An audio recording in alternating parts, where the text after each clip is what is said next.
Hello everyone, back to tuning into the summer 2023 sneaky peeky from GavsWeatherVids. So yes, we're coming closer to summer updates now. The first summer 2023 update will begin on Sunday, the 5th of March. We'll do summer updates then every week right way through to the end of May, when we'll release our summer forecast. So we're getting closer to beginning the countdown for the summer.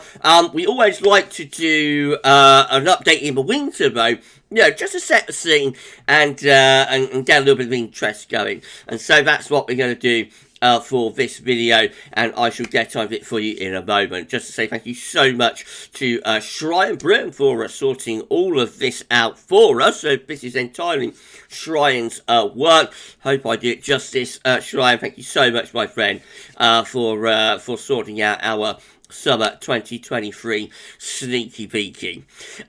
Please like, share, subscribe on the video. Thank you so much, everybody, for doing that. Make sure you drop a comment as well and let us know what you think about this and all of our videos. Thank you so very much, everybody, for doing that. Right, so we always like to have a new theme for the summer sneak peeks that we do in the winter, every year. We've done various subjects and topics over the years. This one is going to be looking at hydrological droughts. So a hydrological drought is different to a meteorological drought. Meteorological drought, struggling to get the words out here, is a short drought that lasts maybe a few weeks, a couple of months, something like that. A hydrological drought is a much longer drought, can last several months, even years at a time. They're relatively uncommon, but they do occur, on an infrequent basis. More about that in a second. So this is from the UK Met Tropical Climate Averages page. We can see that 2022 was a very dry year across most parts of the country, especially central and eastern parts of England. It followed on from a dry year in 2021 as well. The drought began sort of August, September 2021, went through 2023, went through 2022. We think it might have ended in the autumn, because we did have some appreciable rainfalls in the autumn just gone. However, it is turning drier again through the course of this winter. It's had quite a wet first half of the winter. The second half of the winter, though, is turning dry. It looks like this February is going to be significantly drier than normal. So it's possible that the drought is going to carry on into a third year. So what we're going to be looking at for this update, and Shrine has got a nice little table here for us to set the scene on this. What we're going to be looking at for this update is summers that occurred in the third year of a hydrological drought. Actually, there's not that many of them, but there are a few. So, for example, we've got 1995 to 1997 here, a very dry period in the middle of the 1990s. The drought period there was from 95 to 97. We've also got March 1990 to February 1992. So the drought period for that year was 1990, 1992. We've got May 1975 to August 1976, although the drought period for that is 74 to 76. So occasionally you might get like a wetter month that occurs, for example, in 1974, there was a quite a wettish summer and September, and then the dry period started picking up sort of October, November of 74, and carried on in an on-off basis through early 75 before it really got going through the summer of 1975. So the drought period there is 74 to 76. We've also got April 2010 to March 2012. That's nice and straightforward.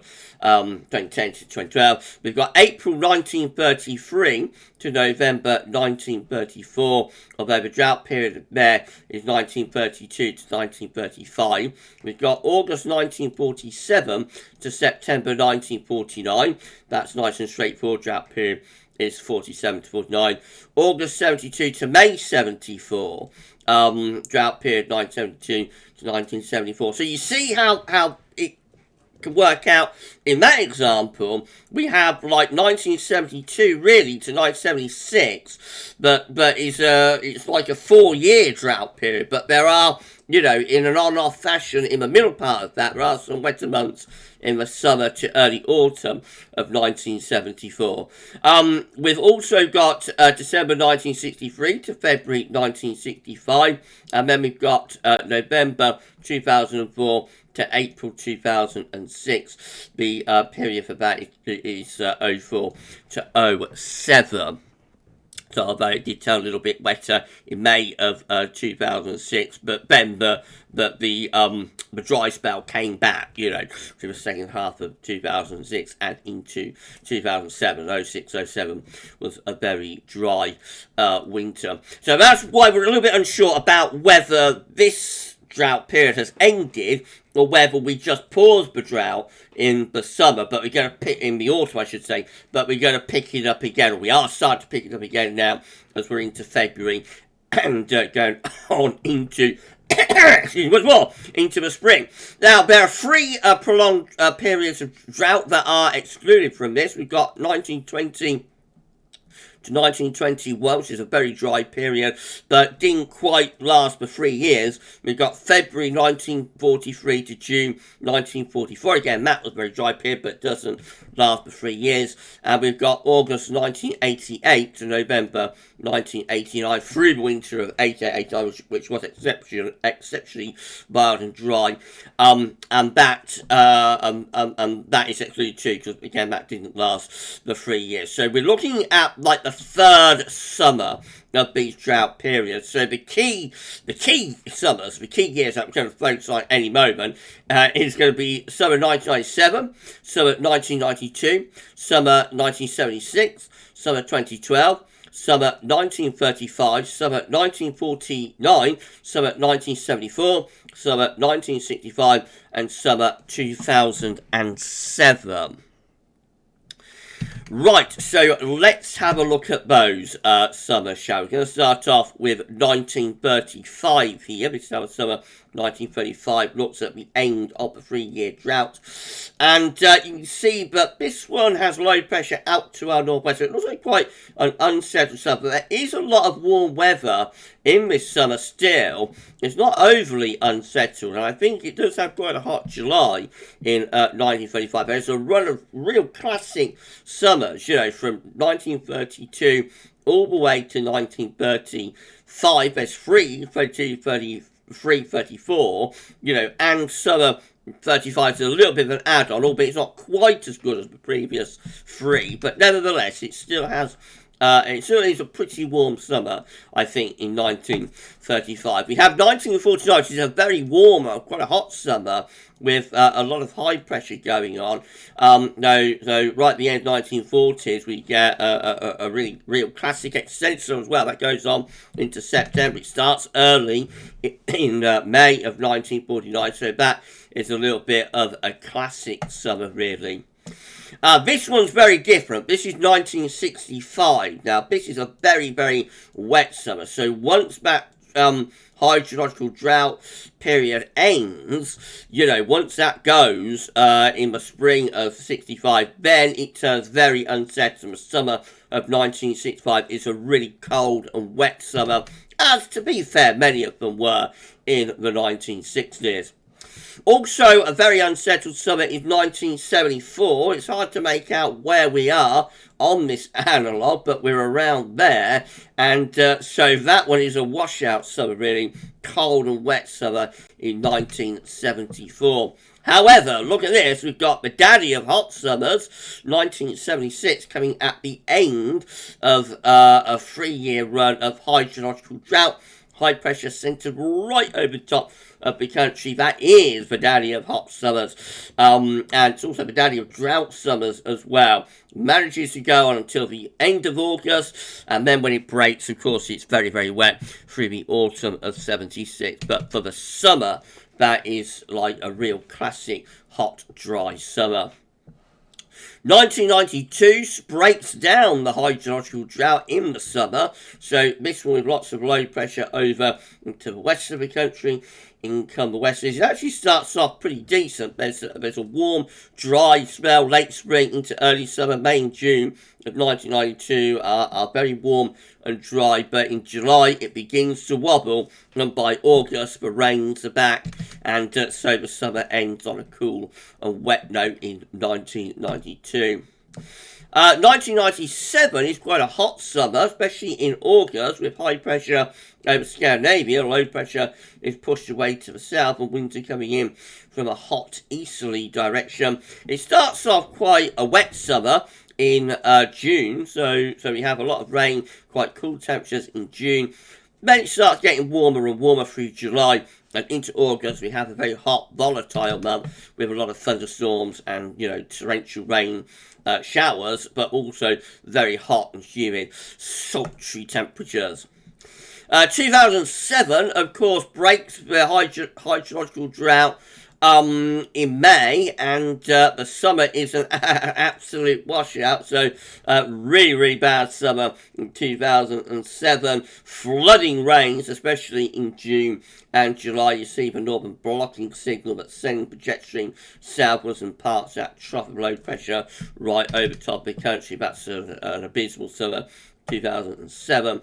And then finally we've got 2012, ending the hydrological drought of 2010 to 2012, and this one is again very, very wet summer. The drought this time breaks in April of 2012, and we do get a warmer spell in May, but it doesn't last long into the actual summer itself. It turns very cool and wet, and actually 2012 is our last proper sort of washout summer, with high pressure over Greenland and within northern latitudes, low pressure, and the jet stream sent southwards. So that is a proper cold, wet summer, and I say our last genuine sort of cold, wet washout type summer back in 2012, 11 years ago now. So we are due a washout, undoubtedly. Whether it'll be this year remains to be seen, but certainly it's 11 years since we had a washout, so we are due for one.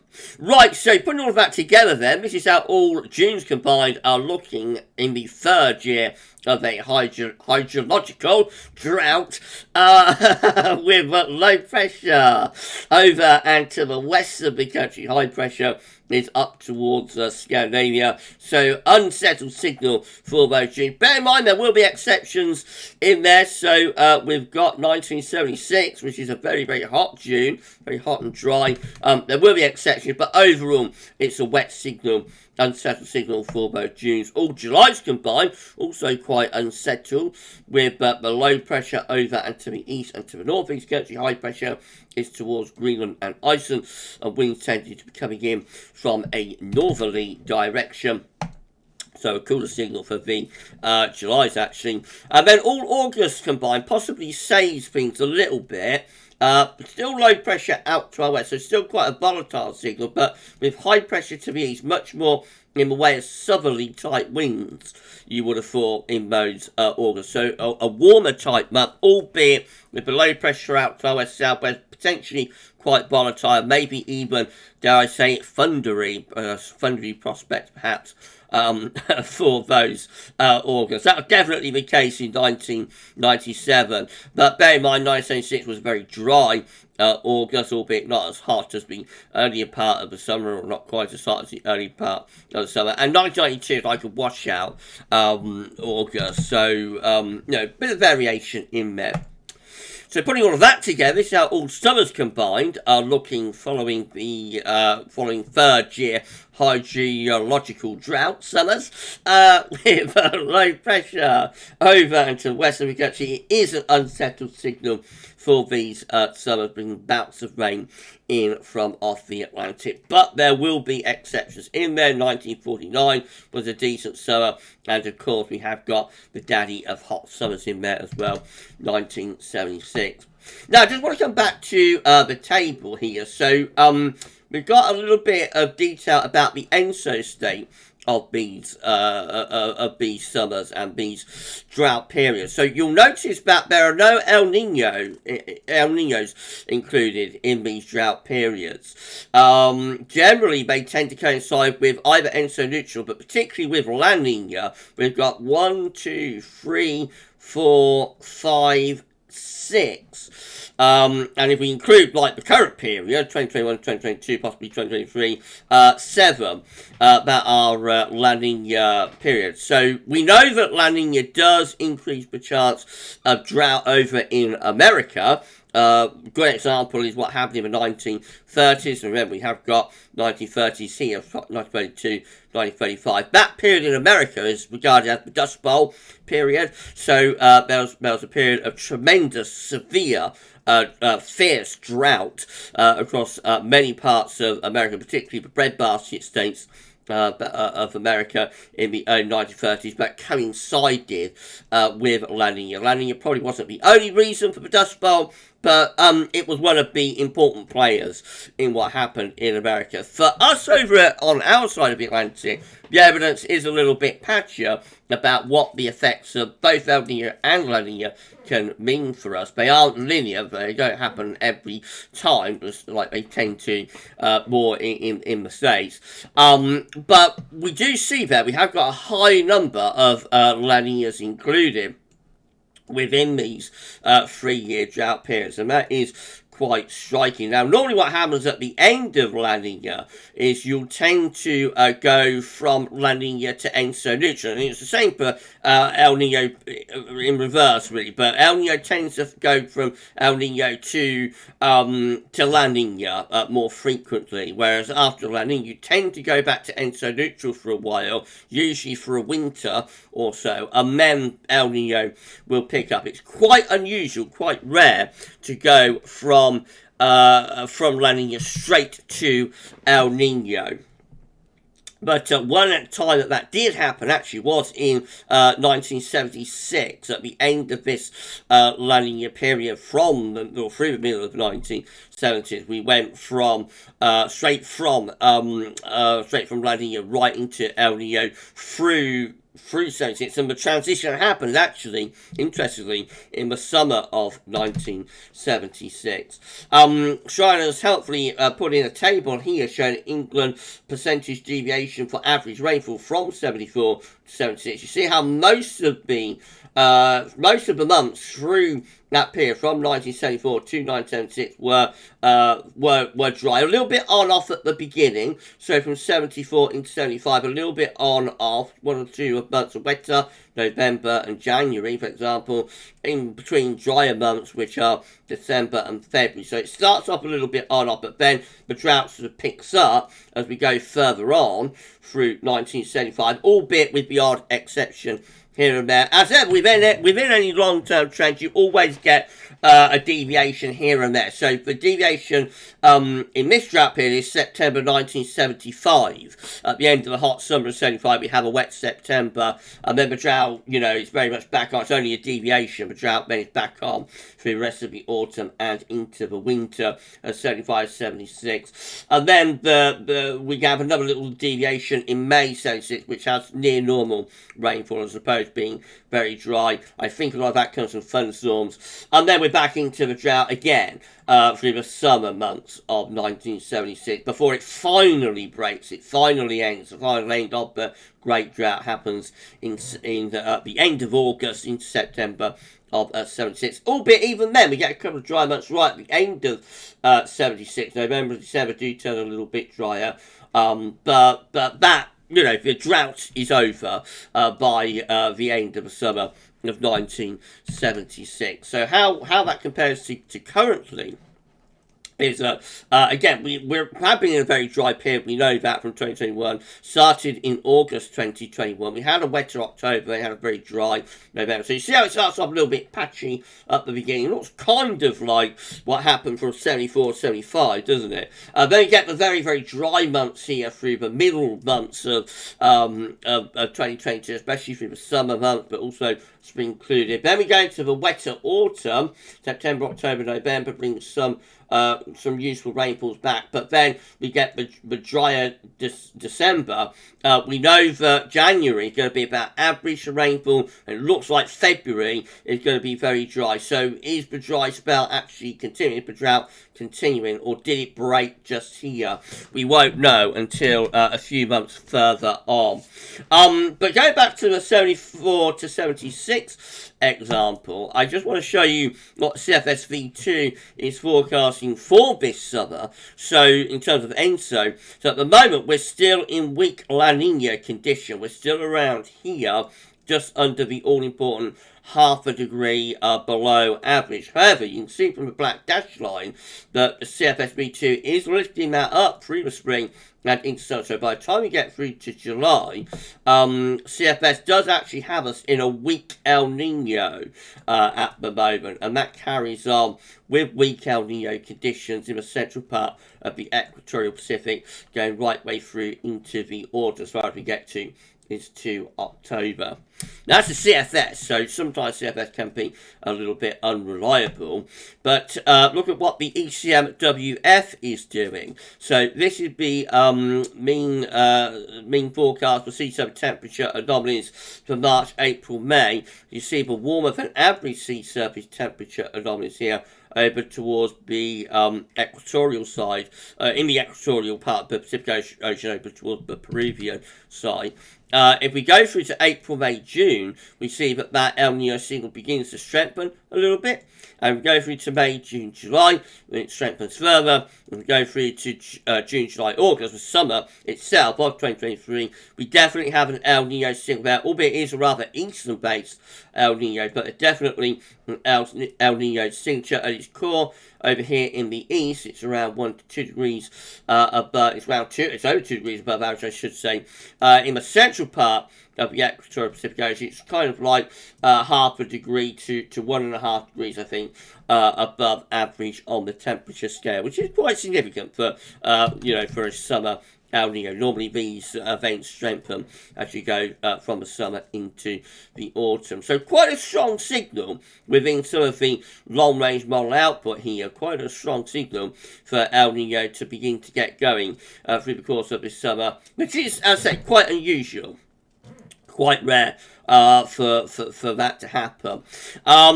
So we see on the latest sea surface temperature anomaly map from NOAA, we've already got some warming taking place over towards the Peruvian side of the equatorial Pacific Ocean. The fading La Nina is here through the central and western part of the equatorial Pacific Ocean. It does look as though La Nina is drawing to a close now. We have been in La Nina for a very, very long time, as I said, but it looks like it is starting to wind down. This is from the cold and warm episodes by season page from CPC and CEP and NOAA. Just to confirm, it's been a long La Nina period. It started in 2020, through the summer into the autumn. 2020 was our first La Nina.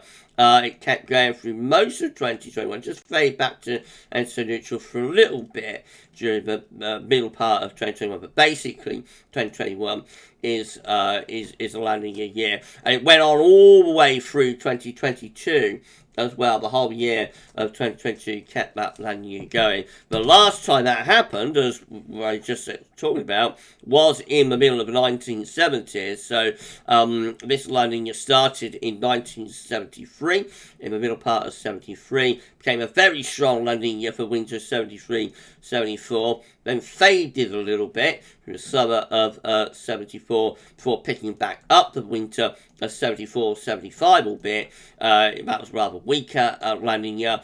The whole of 1975, similar to 2022 in some ways, the whole of 1975 was a La Nina year, and the La Nina became very strong again at the end of 75 into the winter of 76. So 75-76 has a strong La Nina before that sort of fades away into the spring. And notice through the summer and into the autumn of 76, we find the black colours ENSO neutral going to red, which is the signature of El Nino, of course, and the winter of 76, 77 has a weak El Nino, as does the winter of 77, 78, interestingly, also have a weak El Nino. And that is the last time that we went directly from La Nina to El Nino, like that. Normally, as I say, La Nina will fade back to enter neutral for a winter,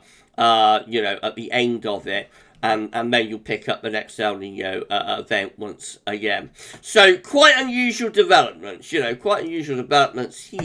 And so I just want to finish having a look at the summer of 1976. Here we go then. This is how June 1976 looks, with above average heights over the top of the country, below average heights away to the north and to the northwest. Winds or jet stream is well to our north. This area of high pressure produces a phenomenal heat wave in the second half of June 1976, day after day after day, into the 80s and 90s Fahrenheit. July 1976, also with a strong anti-cyclonic signal, with the above average heights over to the north of the country. Again, very strong signal there for July 1976. The anti-cyclonic, and August 1976 also has that strong anti-cyclonic signal with high pressure over to the north of the country, wind tending to be in from an easterly direction. So again, very, very dry month in August of 1976. This is the daddy of hot and dry summers, and so that is the overall analogue for the summer of 1976. True classic, with the high pressure anchored and rooted right over the top of the country, and the low pressure is away to our west and to our north as well. How interesting. Now, that's not to say that we're going to get a repeat of 1976 for summer 2023. So we can't say that, unfortunately. I wish we could have confidence in that outcome. I wouldn't really want another 76 because it was pretty devastating, standpipes all over the place, and the reservoirs running out of water. So I wouldn't want to see a repeat of that. But from a forecasting perspective, to be able to say in February we're going to get a 76 and it happens, it would be an all-time classic forecast. But we can't say that's necessarily how things are going to work out, because we only have that example of being in that 3-year hydrological drought, and also the 3-year La Nina switching directly to El Nino like that. So we only have that example, and back in the 1930s, which was much longer time ago, of course, it did happen then as well.